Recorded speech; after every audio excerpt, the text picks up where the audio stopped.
Football is one funny sport, man. This sport that we love is one funny sport, man. Because why am I excited making this video today when last week I was crying? In fact, last week it felt like I was dragged to make that video. But today I couldn't wait to come out of work, get to my house, record this video. Because right now I'm excited, man. The results this weekend, for me personally, were nothing but perfect. We saw, a couple of interesting results. Arsenal won 4-0. They look to have found their feet after struggling to win 3 games in a row, 2 draws and 1 defeat to United. We saw Chelsea show character, coming back 2-0 down against West Ham to win 3-2. That was a show of character. And then we saw Liverpool win 4-1. Listen, I'm going to talk about Liverpool and Newcastle this season specifically. This is bullying. And we don't promote bullying, man, in this channel. And then, of course, Aston Villa, they look to be capitulating, man. Obviously, they have a lot of injuries right now who are affecting their title charge hopes. Man United continue their fine form. 3 wins in a row right now, beating Fulham 3-2. A late goal from Sesko. And then, of course, Manchester City and Spurs, they share points, man. 2-2. 2-2, man. This is the game that we'll be talking about. Of course, we'll probably cover other games as well. Now, the thing with Man City and Spurs, right? Especially if you follow football, you understand that in recent times, in fact, for the longest time now, Manchester City have struggled against Tottenham Hotspur, especially in Spurs ground, especially away. Manchester City have struggled against Tottenham Hotspur. They just struggled to crack them, even at the peak of their powers. Manchester City have always struggled to play against Spurs. But something about this game felt a bit different, man. Even me, who hoped that Spurs would get a result in this game, I had zero hopes that Spurs would get something out of this game. Because it just felt different this time. Because this current iteration of Spurs team is one of the worst I've ever seen. Like, this is one of the worst version of Tottenham Hotspur. In fact, if they would get relegated, it would be the worst thing that would happen to them. So coming to this game, man, they have a bad home form. Spurs, they haven't won at home since I think last year October. They're playing against them. They haven't won this year, the entire of this year. They haven't won the Premier League for the entire of this year. They have a lot of injuries. I think they have like 11 first-team injuries. Tottenham Hotspur. All their first-team players are injured, man. Here's their injured list. Van de Ven is the starter. Petro Porro is the starter. Kulusevski is the starter. Madison is the starter. Bergwijn is an impact from the bench. Bentancur is the starter. Kudus is the starter. Richarlison is the starter. All these guys, they are starters, and they had 11 injuries. So coming to this game, given their form, given the fact that they are poor from home, given the quality available in these teams in this game, it just felt like, yeah, this is a Man City game, man. And Spurs this season in big games, they've been very bad. They accumulated 0.01 xG against Arsenal, 0.010 xG against Chelsea. They struggle against Liverpool. They've just been poor in general in big games. So and they beat City, by the way, in the first leg. So it felt like this is a setup for Man City to get their get back or their league back. And I'm not gonna lie, the first half led exactly to that. Man City were dominant in that first half. They were the far better club. They were the far better side. They were the far better team. They played with intent. They played with aggression. They were front-footed. It looked like the game. If you had written this game down before it played, you would have written how it went first half. Man City were front-footed. I thought that, listen, you know what, Kusanev, right? I'm gonna talk about that. I think I'm starting to like this boy. He's actually stable, man. He's stable. I thought Sheikh was brilliant for at least until he got that knock, man. I thought Ryan Sheikh until he got that knock, he was a problem. He scored a brilliant goal. And then Haaland missed a sitter, which we're gonna talk about Haaland. Semenyo continues this fine form in front of goal for Man City, as much as I think that he was very poor today. Again, I do apologize if you hear these kids, man. They're loud. But Semenyo continued his fine form in front of goal. As much as I think that performance was bad, I think Semenyo was poor yesterday overall, but he scored, which is important. Haaland was poor. Now, the positive to take out of Man City before we can talk about the second half is while they were front-footed, they played like similar to how they were playing last year leading to December, where they would just press team, they have the energy. But Haaland has been a concern.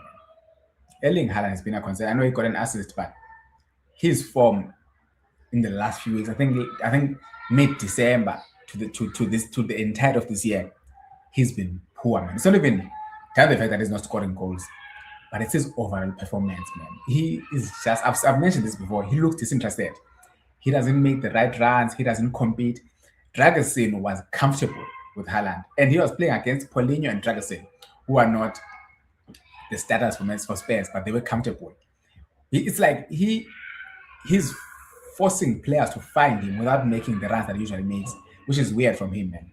He doesn't drop deep to connect play. He doesn't compete in duels. He just walks around. He scrolls around. Man. It looks interesting. I don't understand what's happening with him, to be honest. And it's frustrating. It's effective to the whole team because he is their talisman. He's the guy that they look up to. Listen, Haaland has done well. I genuinely felt like he's the one who made it possible for Man City to compete for the title when he was going at it. He won points for Man City where I thought that Man City shouldn't have won it. But I don't know, man. The stat says Haaland had the least touches of an outfield player in the game. He had 31 touches. He was very bad, to be honest. I'm actually surprised they gave him the 7.9 rating. But Semenyo was also poor in the second half. Anyways, what happened in the second half is Spurs made a couple of changes. Romero went out through injury, and they brought in Papesa.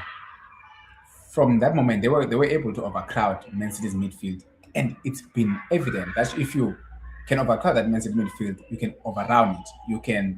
You have enough muscle to out because Man City, I like that physicality. Bernardo, Nico O'Reilly, they don't have, and Rodri right now, they don't have that physicality, that physical that demands to commit the penalty. So the moment Galaka started running, Papesa started running, Xavi Simon started running more, carrying the ball, like they were using pace and power.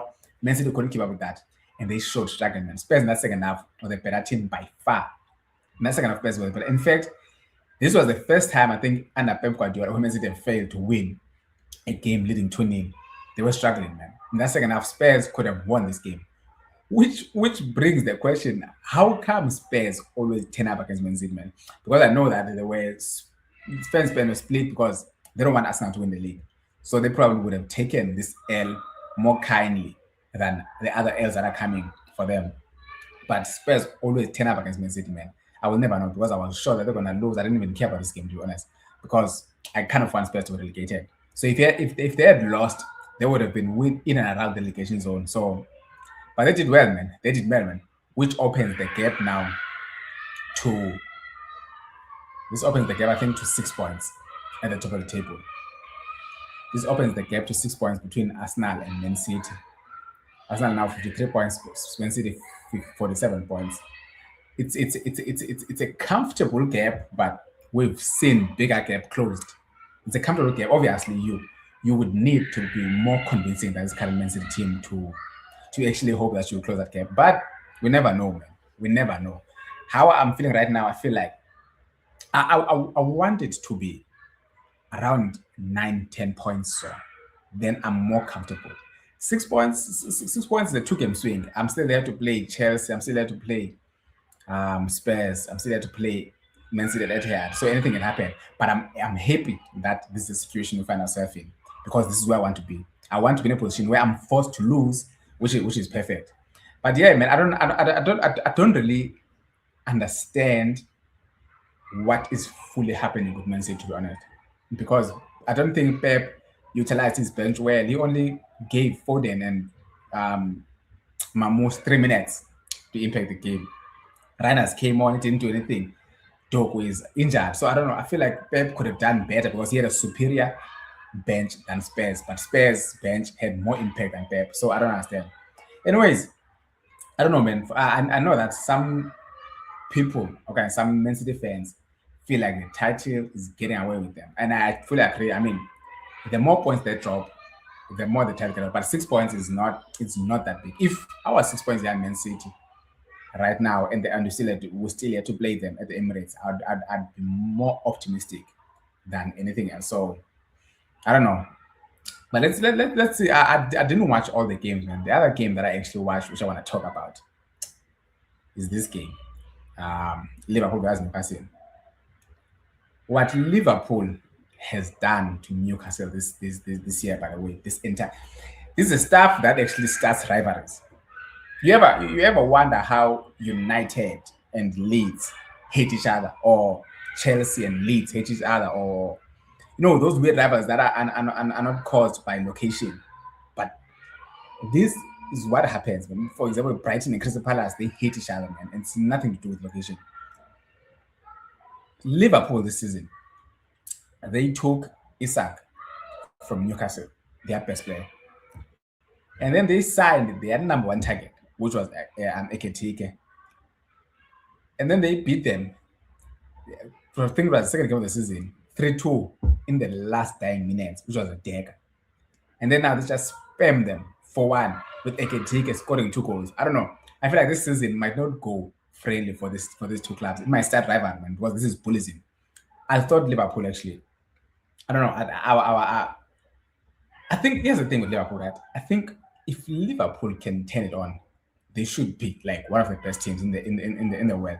They have the squad to do so. If you look at Liverpool team, they have one of the best players. Like their squad is one of the best in the Premier League. We're talking Alisson, who's actually one of the best goalkeepers in the world. Soboslai was in fine form. Konate, who played so well yesterday. His father, rest in peace. Van Dijk, we know Van Dijk. McAllister was brilliant last season. Gravenberch was brilliant last season. Salah, my boy, man.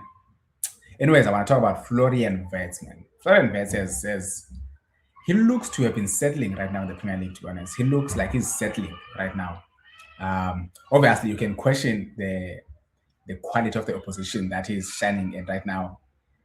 We hasn't really met the top level quality sides, but you still want to perform in these games, because when he was signed, he struggled against the Burnleys.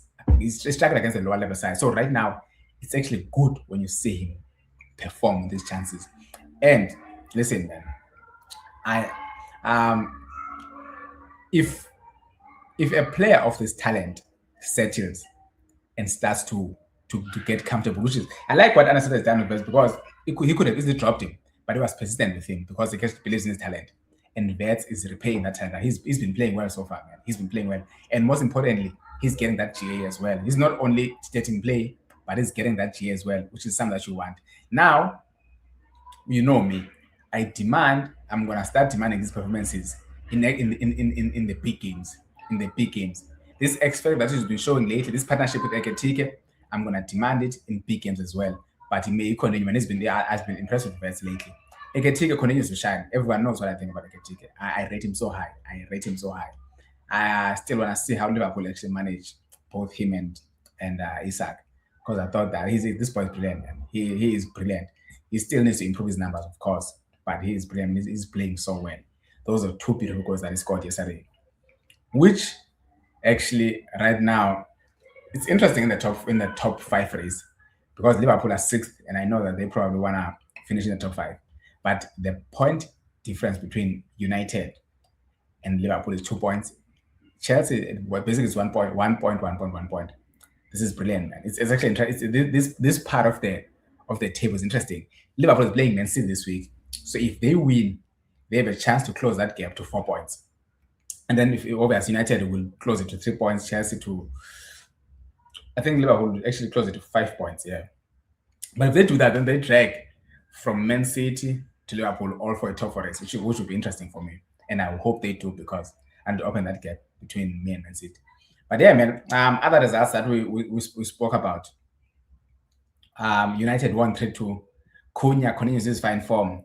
Actually, I love that celebration from Cunha. It's actually cool. It's catchy as well. Sesko, that was a good finish. Casemiro, every week when I talk about United, I mention Casemiro. He's been one of the standout performers in the Premier League. this is such a brilliant send-off for him, man. He's going out strong. He's going out strong. United have won 3 games in a row, which makes you wonder, man, what could have been if they had sacked Amiron earlier? What could have been if they had sacked Amiron earlier? Chelsea won 3-2. Chelsea won 3-2, man. I wasn't watching this game, but in my group chat, they sent an update where West Ham was leading 2-0. And I wish that, and in that moment, I was regretting not watching this game. I felt like, I should have watched this game.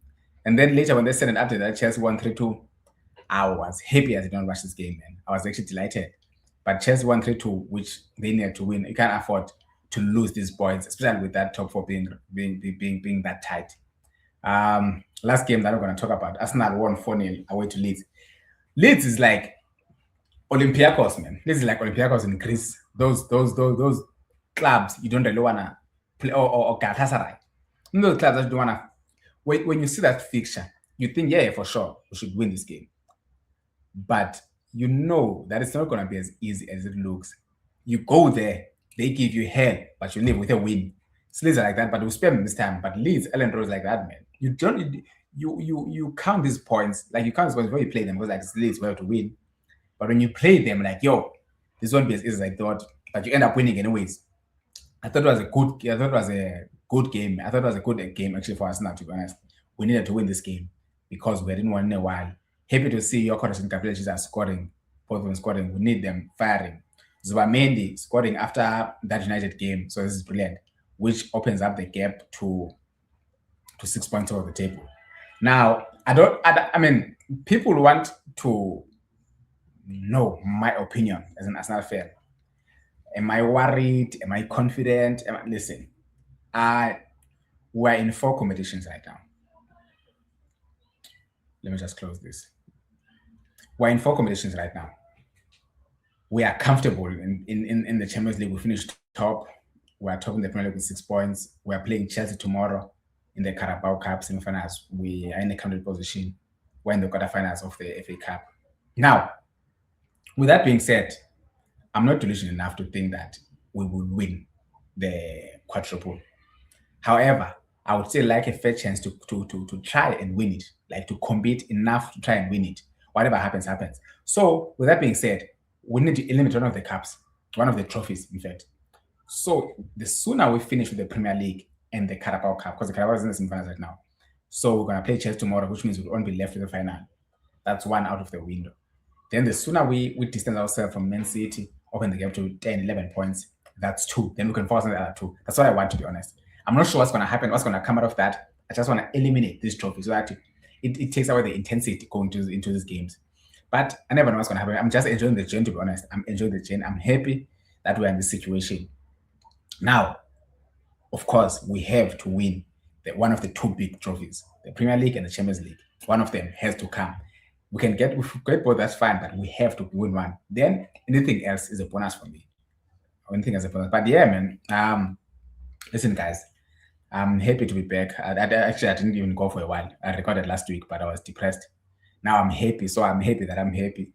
Let's see what happens going forward. I'm actually interested in that top 4 race, to be honest. I'm interested in that top 4 race. I feel like we should, if we can distance ourselves from Man City, then I can force on that top 4 race, man. I want to see what's going to happen. It's interesting for me, but we have a league to win. So yeah, that's how I'm feeling right now. I feel like I'm not. I'm obvious. I believe in my team, so I have that confidence. I believe in my team. I think we have the best team in the world, so we have to win it. But obviously, anything that happens, 6 points is not a big gap at all. 6 points is not a big gap at all. So, I'm hoping that we can open this gap. 6 points is not as comfortable as people make it seem. 6 points is we lose one game, it's down to 3 points. So I need Liverpool to do me a favor.